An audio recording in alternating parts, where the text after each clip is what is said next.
If you take your Bible and go with me to the book of Luke in chapter 15. Chapter 15. This morning's lesson, what I'll be doing is I'll talk to you about the joy of soul winning. The joy of soul winning. And so as we look in Luke chapter 15, and we'll be going through verse 24. Verse 24. I'll be reading to you from the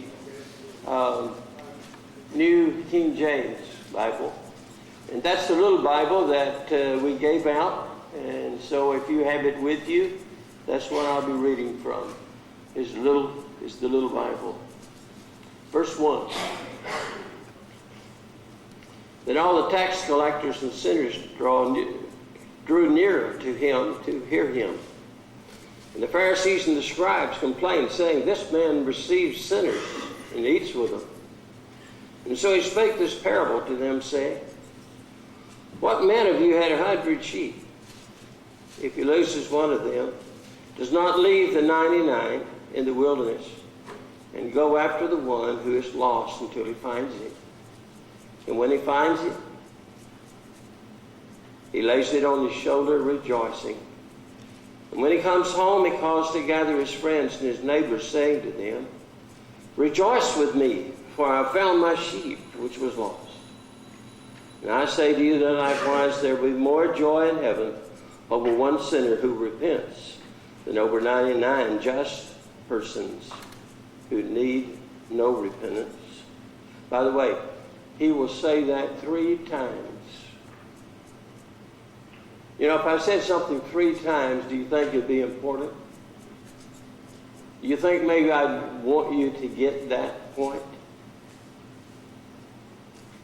They will say over and over again that when one repents, there's a great amount of rejoicing. Look at verse 8. "Or what woman, having 10 silver coins, if she loses one coin, does not light a lamp, sweep the house, and search carefully until she finds it? And when she has found it, she calls her friends and her neighbors together, saying, 'Rejoice with me, for I have found the piece which I lost.' And likewise I say to you that there is" what? "Joy in the presence of the angels of God over one sinner who repents." You think God's happy when we bring in somebody? Isn't it wonderful? You ought to be with us sometime and watch as people come. Just in Hillsboro, Ohio, we just came from there just a few weeks ago. We only knocked about 200 and some odd doors, not quite 300. Had 14 to obey the gospel. We rang the shouting and the joy of heaven. Isn't it neat? I wish you could have been with us. I wish I could just kind of stick you in my pocket and let you travel along and let you watch as people come to the Lord and they change their life. 2 weddings. 2 weddings. We had 2 weddings. People living together, wanting to do what God said, and when they saw Him, they came, and we had 2 weddings. Oh, the joy of soul winning. If you and I will not allow the devil to cause fear to come into our hearts, that's where it comes from. Because God has not given us a spirit of fear, has He? Hello? By the way, you can talk with me and you can answer any time when I answer your question. If you don't, I will say, "Hello?" Hey, I love you. I care about you. You're my brothers and sisters. I've just met you today. Just met Toby today. And you know what? It's a joy. Look at verse 8. Then he said, "A certain man had 2 sons, and the younger of them said to his father, 'Father, so give me the portion of the goods that falls to me.' And so he divided to them his livelihood. Not many days after that, the young men gathered together and journeyed to a far country. And there he wasted his possessions with prodigal living. But when he had spent all, there arose a severe famine in the land, and he began to be in want. And then he went and joined himself to a citizen of the country, and he sent him into the fields to feed the swine. And he would gladly have filled his stomach with the pods that the swine ate. And no one gave him anything. You know, how many out there are wanting to know and are hungry for the gospel, and we don't tell them? I sunk a boat. I sunk a boat in about 70 foot of water. I can't swim. I can't swim. I sunk that boat. I was about 100 foot off the shore. I took my little boy. He had, of course, a life jacket, but he can swim. We taught the boys, and we taught our daughter and our son how to swim. And so I took him and I threw him as far as I could throw him. I said, Matthew, go for the shore. I can see it to this day. And here I was. I had on a life jacket, but for some reason I just couldn't get things moving. There was a whole shore of people. I could see them. It's that little boy headed for the shore. Not one soul. Not one soul came to rescue him. Nobody came to get me. Not one soul made an effort to come get me.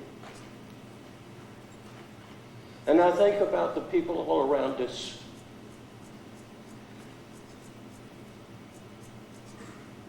That we don't make an effort to go rescue them. He said, no one gave him anything, verse 16. Verse 17, and when he came to himself, he said, how many of my father's hired servants have bread enough to spare, and I perish with hunger? I will arise and go to my father, and I'll say to him, Father, I've sinned against heaven and before you, and I'm no longer worthy to be called your son. Make me one of your hired servants. And he arose and came to his father, but when he was still a great way off, his father saw him, had compassion, and he ran, and he fell on his neck, and he kissed him. And the son said to him, Father, I've sinned against heaven and in your sight, and I'm no longer worthy to be called your son. But the father said to his servants, bring out the best robe, put it on him, put a ring on his hand, sandals on his feet, and bring the fatted calf here and kill it, and let us eat and be merry. For this my son was dead and is alive again. He was lost, but now he's found. And they began to be merry. There's a book, Charles Hodge. I don't know if you know the old country preacher, Charles Hodge. He's a long, tall Texan. He stayed at Rosemont for 30 years. When he talks with Texas, and he talks just about hillbilly talk, and he's so interesting. Time passes by. He wrote a book, and this book is called From This Parable, Will God Run? Will God run? You see, when we're ready to come home, what does God do? He'll run, won't he? He'll run and meet us, just like this father ran to meet the son. Our Father in heaven is waiting. If somebody's in the audience this morning Don't wait to the end of this. You can come anytime. When I'm preaching, when I'm talking to you, when I'm teaching you, you can obey the gospel anytime. You don't have to wait for an invitation. You can stop me. It's more important that God run to meet you than for me to continue. Amen? As we look, let me just bring your attention to some things. As I look and as I think about this, I think number one, in these parables, I see one point. Do not discount anyone for salvation. Do not discount anyone for salvation. Number two, when things are lost, it is only natural to go looking for them. When things are lost, it's only natural to go looking for them. Number three, when things are found, it's also normal that you and I rejoice. Aha, there it is. Especially when you get at my age. I'm 75, I'm not quite, but I'm going to be there just in a few months. And when you get my age, you go in here and you think about what am I in here for? You go over here and you think, what am I in here for? Huh? Hello? Hello? And yeah, there it is. That's what I'm looking for. Yeah. Number four, heaven responds to the lost being found in a joyful way. Heaven rejoices the lost being found in a joyful way. Number five, God will run to us if we will return to Him. We were in Floresville, Texas. As you see the family up there above, and as you look at Floresville, this is the Beal family. And so when we were doing a campaign there, and I looked around and I asked the preachers and things, I said, give me someone maybe that's been visiting with you. I'd like to go and visit with them. And so they gave me the address of the Beal family. And so I went out to see the Beal family, only it was the father that I was supposed to see and not the young couple. But God knows everything, don't He? He knows where I need to be. And so I went into this family here, talked with them a little bit, and they said, hey, why don't you come back on Friday night and let's share together. I said, I'd like to hear your story. I'd like for you to tell me your story. And so they began to tell me their story and how that they'd been seeking for God. They had been in this church and that church, and so they were seeking, and now they had been kind of visiting with the Lord's body. And so we shared together. We shared the gospel together. And so they had a few questions, and then he said to me, he said, let us think about this. Because see, this is the first time we've heard some of this, and so we need to think about it. We don't want to just jump in. We've done that before, but we don't want to do that now. I said, okay. And so they thought about it and come up on Wednesday night, and they came and they said, hey, we want to obey the gospel, all four of us. And she said, you know what I said to my husband? I said, what'd you say to him? She said, I said to him, I want you to be baptized first. I want you to obey the gospel first. And then she says, you'll be a priest of God. 2 Peter chapter 2, verse 9. We're all royal priests, are we not? So you'll be a priest of God. Then she said, I want you to baptize me. I want you to baptize our two sons. And we'll be a family in the Lord. And in this picture, what we're doing is we're rejoicing. We're rejoicing because the four were lost. But now they're found. You see, they were rejoicing. They were having a great deal of rejoicing. You see, in the freshness of new life, we always rejoice, don't we? That's some beautiful grandchildren. We always. I served as a hospital chaplain in one of the major hospitals in Fort Worth, Texas for 10 years. I was in and out the nursery, OB and GYN. One of my floors.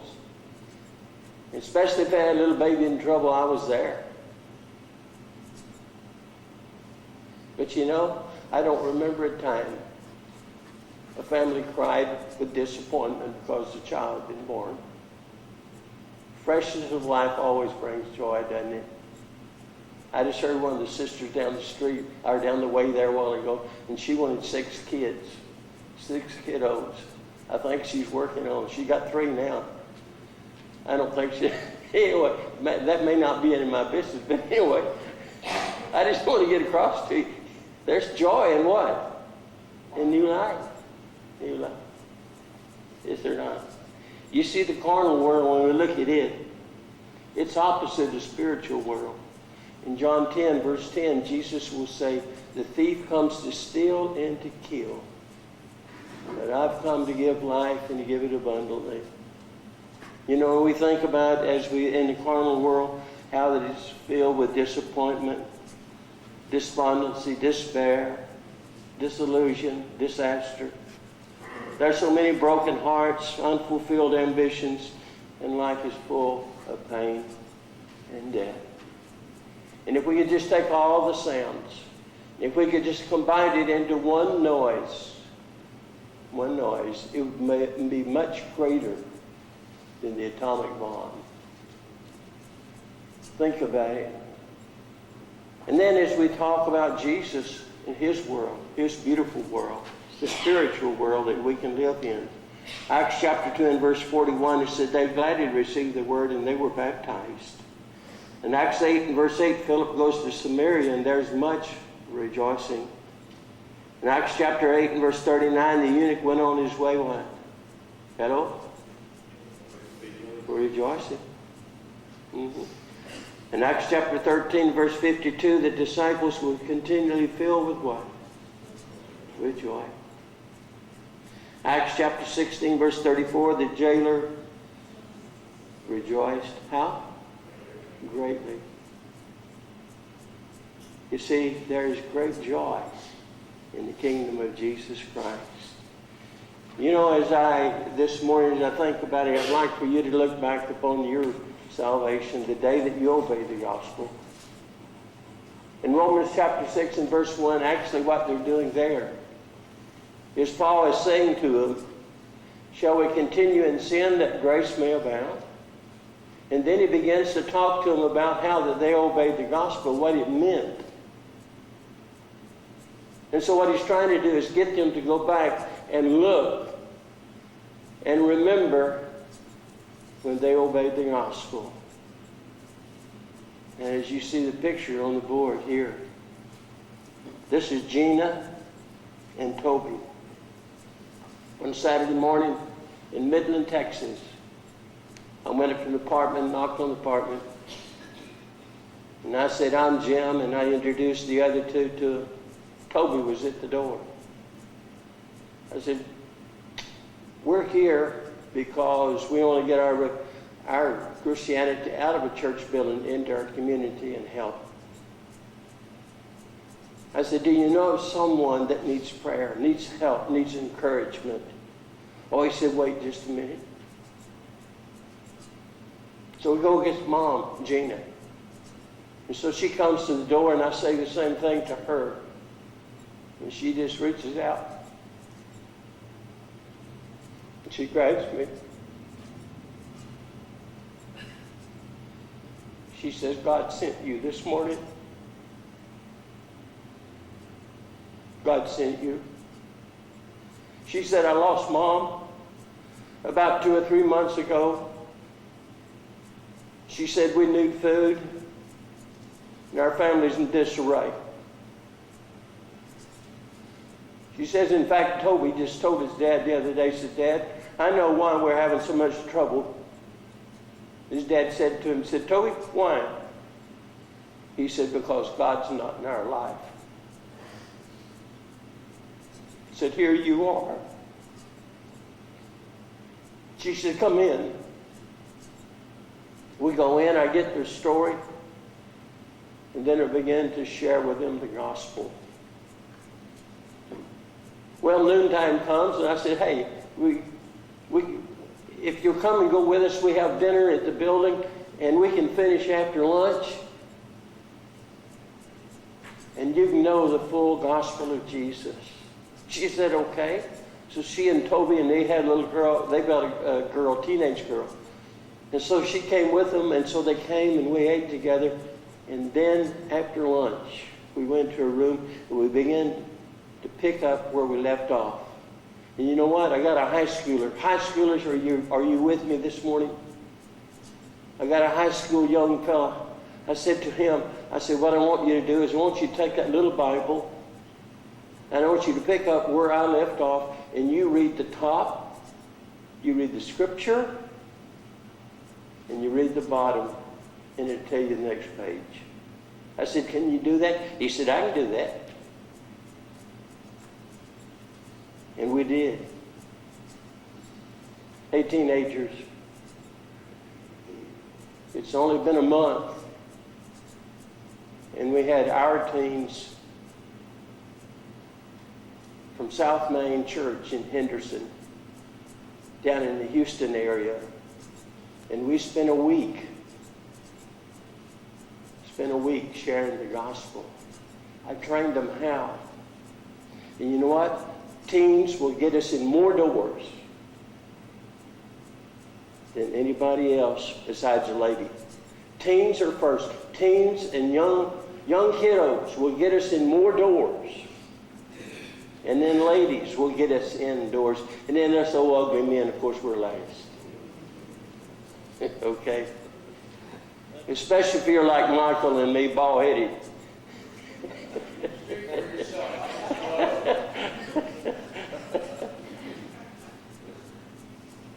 But we just came out of Houston. I think we had 28 studies. During our time, we had one to obey. And by the way, the one who obeyed was one of our own adults when they saw the gospel. She said, hey, I didn't do that. I said, well, there's water. We had a swimming pool. And she obeyed the gospel. There was much rejoicing where? In heaven. Well, what happens is then Gina and Toby obeyed the gospel. Well, there were some kiddos, some young guys that the daughter wanted them to go with them on a retreat with the youth. And so this couple said to him, so well, they can't go unless we meet the people that they're going to go with before they go. So Gina said to him, well, why don't you just meet us at church? That's a good place to meet. Why don't you just come to church, meet us on Wednesday night? We were having a campaign at that time, and so they did. They met us there. Well, I just happened to be watching because Gina had already warned me that they were coming. And so I was watching. And you see this young couple here? They came that night. I met them. And they okayed for their sons to come and join in the retreat, the youth retreat. And so I said, well, you're going to bring them on Friday night, are you? And they said, yeah. I said, why don't you just come and eat with us, and then let's talk. Let's visit together. They said, okay, we'll do that. But sure enough, they came, and we talked. And here you see Amy and Tommy Hill. Amy and Tommy, when we taught them the gospel, they will obey. Oh, they're so faithful today. They have so much.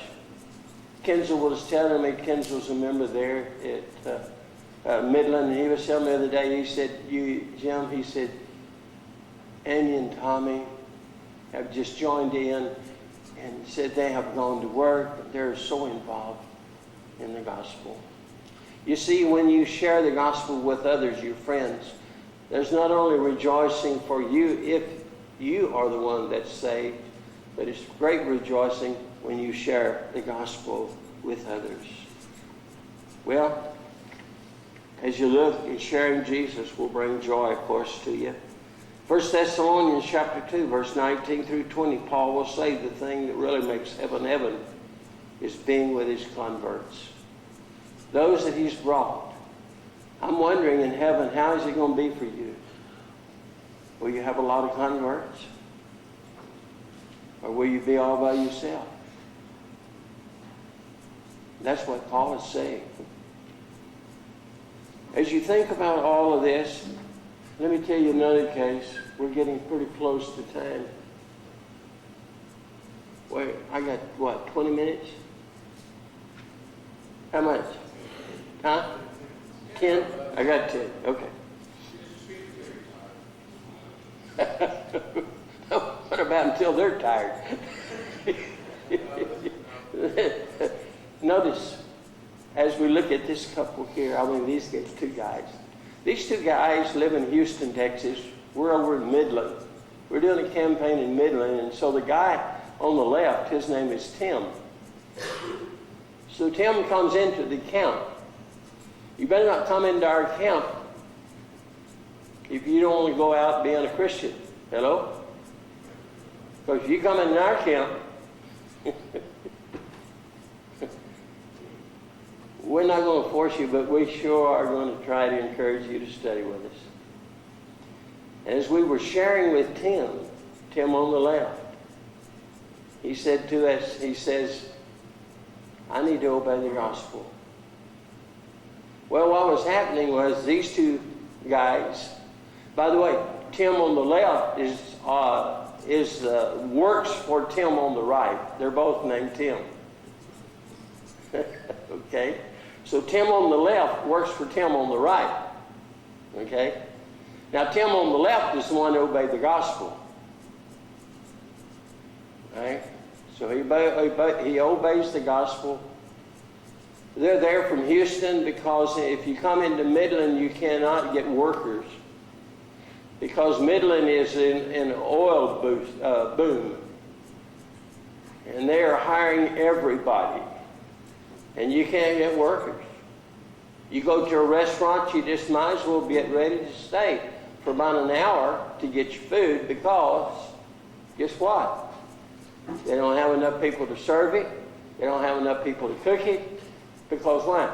The oil field has everybody. And so therefore, here's these workers from Houston and they bring their own crew because they can't get workers in Midland. Well, Tim on the left and Tim on the right have an apartment together. Well, he obeys the gospel on a Monday evening. And so come Friday, Tim on the right says to Tim on the left,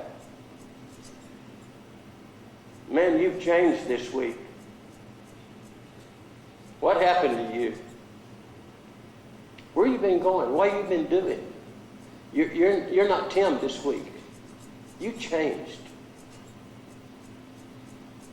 And he said to him, I've obeyed the gospel, and he said, I've been going to church. Tim on the right says to him, do you think I can go with you? Think I can go with you? He said, man, I'd love to have for you to come with us on Sunday. I'd like for you to come. So Tim does. So he comes that Sunday morning. We have food, we eat together, and I set an appointment with him to come back that evening, and we're going to share together again. And so I share with Tim on the right, and he obeys the gospel. You see, when you take the gospel to others, you rejoice too. And there's great joy in your heart. Well, if you look at the next one, we're down by Royce City, and the little church is down in what they call Union Valley. And this is a little country church, and we're out in the country, and we're going along. And they send me out and said, here's this road, so you go out this country road in 1112 or whatever it was. And so what you do is you just knock all those houses along through there. And so I have a driver and I have another a lady with me. And so the three of us, we take off. We come up to this house, and I say to the driver, I said, why don't you just pull in here? Let's go in here. The lady in the back, she's from that area, and she says, she starts throwing a fit. I said, what's wrong with you? She said, this guy's got dogs, and besides that, he's crazy. I tell the driver, I said, pull on in. And she said, no, we can't pull in here. I said to her, pull on in. So he pulls in. Well, I've got to get the dog stirred up so he'll come out and get them. Okay? Well, there's a fence around the yard, so I go up to the fence and I grab hold of the fence and I start jerking and making all kind of noise. Sure enough, the dog's jumping, barking. You know, I just keep on going. And finally, he comes out of the house. I said, hi, man. He said, just a minute, let me get the dogs out of here so I can hear what you're saying. I said, okay. And so he said, okay. What are you here for?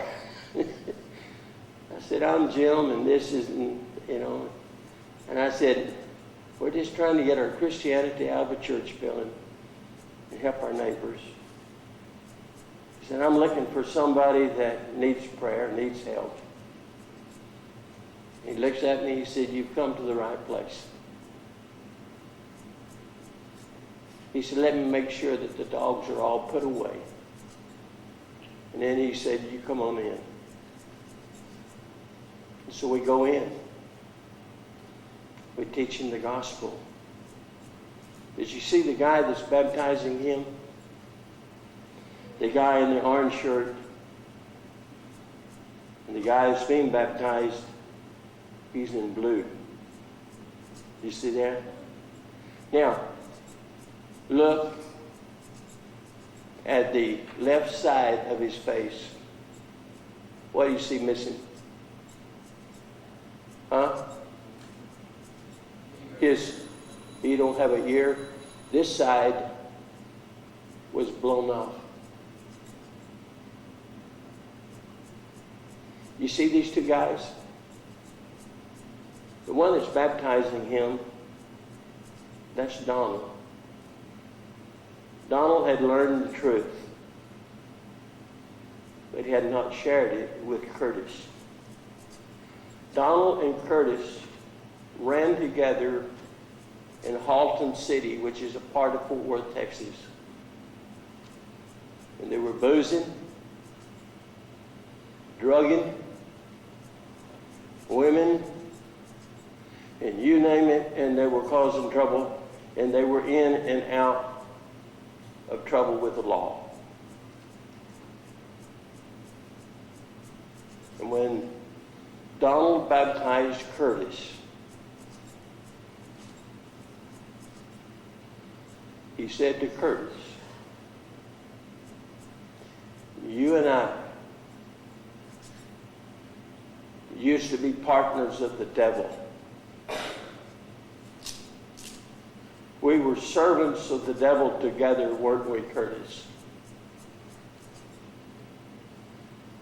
And Curtis looked at him and he said, yes. But he says, you know what, Curtis? Now, we can be servants of God.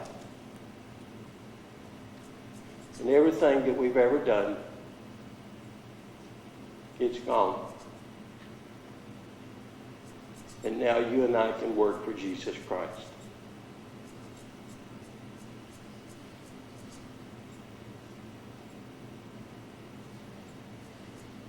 Good brothers and good sisters, there are some Curtises and there are some Donalds here. Around this church building, I looked the first time. I have visited with you before. You probably didn't know about it. I came with Michael and with Sharon one time when we were coming from a campaign on further north. And we came in. I looked at Michael and I said, Michael, this is prime area here. there are many wanting to know the gospel, I'm sure.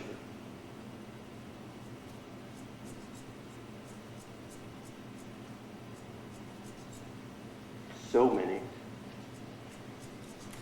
I want you to understand it's never too late to win a soul. You see the lady in the middle? She's 93 years old. You see her two daughters? They're in their 70s. I did a seminar that weekend with them in Eagletown, Oklahoma. It's State Line Church, where Oklahoma, Texas, and Arkansas all come together. And in a seminar like I did here this weekend, I did one with them. And these ladies heard the gospel presented again. And you know what? About a week or two later, Charles calls me and says, guess what, Jim? Now share it with me, Charles. He says, Miss Jane and the two girls have obeyed the gospel. See, it's never too late. Is it? Never too late. I'm going to stop there. You've been so good. You've been so very much attentive. Youth, don't let them keep you out of sharing the gospel. You can do it. We did it. We did it in Houston, Texas. And if they won't let you be part of theirs, you come with Jim, and I'll let you be part of mine. Okay? And I'll train you. By the way, all of you smarter than I am. Y'all remember, I graduated what? Second in my class. Those of you who do not know, it was second from the bottom. Okay. In the class, over 100. Did you have to ask? No. Oh, man. Y'all go and come back later and we'll hear the gospel.